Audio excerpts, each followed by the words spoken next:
పండుగ తెలంగాణ సంస్కృతి సాంప్రదాయాలకు ప్రతీకగా నిలుస్తుంది. ప్రకృతిలో లభించే ప్రతి పువ్వును బతుకమ్మలో ఉపయోగిస్తారు. ఇందులో లభించే ప్రతి పువ్వుకు ఎన్నో ఔషధ గుణాలుంటాయి. 9 రోజుల పాటు జరుపుకునే ఈ బతుకమ్మ పండుగకు ప్రకృతిలో లభించే అన్ని రకాల పూలను ఉపయోగిస్తారు. ప్రకృతిలో లభించే రకరకాల పూలను తీసుకువచ్చి అమ్మవారికి సమర్పిస్తూ పూలలోని అమ్మవారిని చూసుకుంటూ ఆ బతుకమ్మను చక్కగా పేర్చి 9 రోజుల పాటు ఘనంగా జరుపుకుంటారు.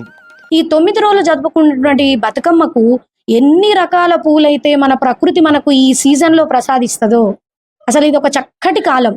భాద్రపద మాసం చివరి రోజైనటువంటి అమావాస్య మొదలుకొని ఆశ్వయుజ మాసం 9 రోజులు మనం ఈ పండుగను జరుపుకుంటుంటే ఇక్కడ కనుక చూసినట్లయితే ప్రకృతిలో చాలా మార్పులు వస్తాయి.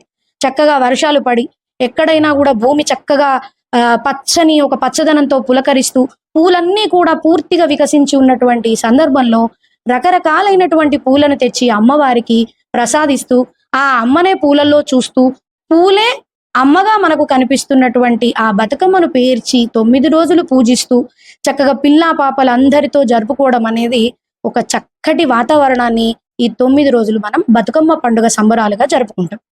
ముఖ్యంగా బతుకమ్మలో వినియోగించే పూలలో తంగేడు, గునుగు ప్రధానంగా ఉంటాయి. వాటితో పాటు బంతి, చామంతి, కట్లాయ్, కలువ ఇలా పలు రకాల పూలను సేకరించి బతుకమ్మను చక్కగా పేరుస్తారు. ఆ బతుకమ్మను ఆడిన తర్వాత వాటిని నీటిలో నిమజ్జనం చేస్తారు. ఆ బతుకమ్మను చెరువులో నిమజ్జనం చేయడం ద్వారా ఒక శాస్త్రీయమైనటువంటి విశిష్టత ఉంది. ఇలా పలు రకాల పూలతో పేర్చిన బతుకమ్మను తీసుకువెళ్ళి నిండుకుండలా ఉన్న చెరువులో నిమజ్జనం చేయడం ద్వారా నీరు శుద్ధి అయి స్వచ్ఛమైన నీరు లభిస్తుంది.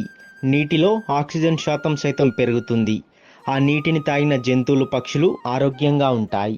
అన్ని రకాల పూలను వాడుతున్నాము అంటే ముఖ్యంగా తెలంగాణలో మనం వాడుతున్నటువంటి పూలు గునుగు, తంగేడు, చేమంతి, బంతి, కట్లాయి, కలువ, గన్నేరు, మందార ఇలాంటి పూలన్నిటినీ మనం చక్కగా తీసుకొచ్చి పేర్చి బతుకమ్మ 9 రోజులు ఆడిన తర్వాత ఆ బతుకమ్మను తీసుకెళ్లి మనం నీళ్లలో కలుపుతాం.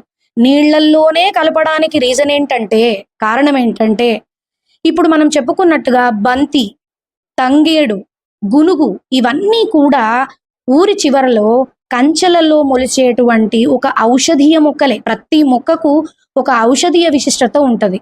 ఆ విశిష్టత ఉన్నటువంటి వీటినన్నిటినీ తీసుకొచ్చి ఈ కాలంలోనే ఎందుకు మనం బతుకమ్మగా ఆడిన తర్వాత దాన్ని ఎందుకు నీళ్లలో కలుపుతున్నామంటే ప్రాకృతికమైనటువంటి ఔషధ మొక్కల నుంచి వచ్చినటువంటి ఈ పూలన్నిటికీ ఆయా ఆ ప్రకృతిని బట్టి వాటికి ఎంతో ఔషధీయ గుణాలు ఉన్నాయి.